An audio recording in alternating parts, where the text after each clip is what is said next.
საქართველოს თავისი კულტურით, ტრადიციით, კულინარითა და მთელი შესაძლებლობით ახლა აზიური ბაზრის ყველაზე დიდი პლატფორმის სცენაზე დგას. ჩინეთში მიმდინარე ტურისტულ გამოფენაზე ქართულ ბიზნესს ახლა კარგი შესაძლებლობა და უამრავი დამთვალიერებელი ჰყავს. ამ სიტყვის პირდაპირი მნიშვნელობით. ქართული პავილიონი, რომ დიდი პოპულარობით სარგებლობს, ამაზე დაუსრულებელი რიგები სათქმელს თავად ამბობს. ანი ოჩხიკიძე გვეტყვის, როგორ ეცნობიან აღმოსავლეთში საქართველოს.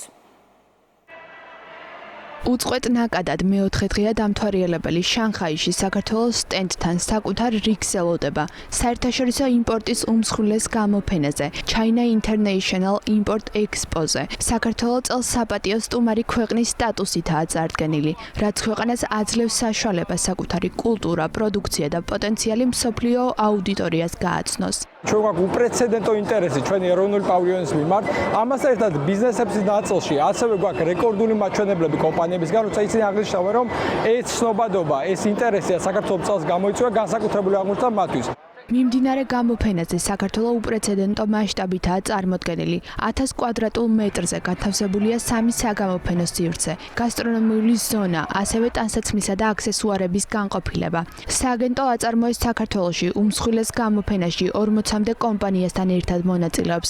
აქ ქართველ ექსპორტიორებს საშუალება აქვთ საკუთარი პროდუქცია 100,000-ობით ვიზიტორს გააცნონ და ახალი ბიზნეს კონტაქტები დაამყარონ.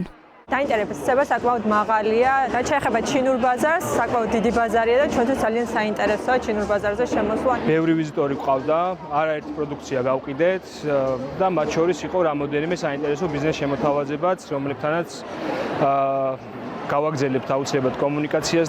ეროვნული პავილიონი სტუმრებს აცნობს საქართველოს ისტორიას, კულტურას, დამწერლობასა და ღვინის ტრადიციებს, ქვეყნის მდიდარ მემკვიდრეობას, რომელიც საუკუნეების განმავლობაში ჩამოყალიბდა. განსაკუთრებული ემოცია თან ახლავს სცენას, სადაც ქართული ცეკვისა და სიმღერის წარმოდგენები ანსამბლ რუსთავის შესრულებით იმართება.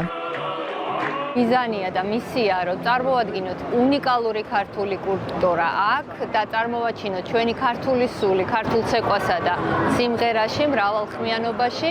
წელს განსაკუთრებული ყურადღება ეთმობა ქართულ კულინარიას. ტურიზმის ეროვნული ადმინისტრაციის პარტნიორობით მოწყობილ გასტრონომიულ კუთხეში მიმდინარეობს ტრადიციული კერძების მომზადების მასტერკლასები და ღვინის დეგუსტაცია.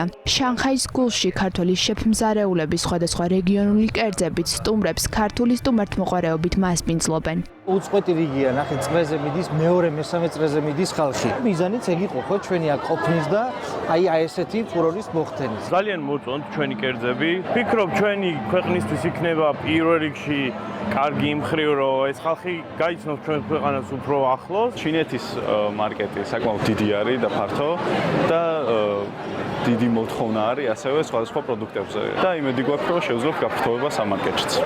საქართველოს საგამოფენო სივრცე ოფიციალურად პრემიერ-მინისტრმა ჩინელ კოლეგასთან ლიციანთან ერთად გახსნა.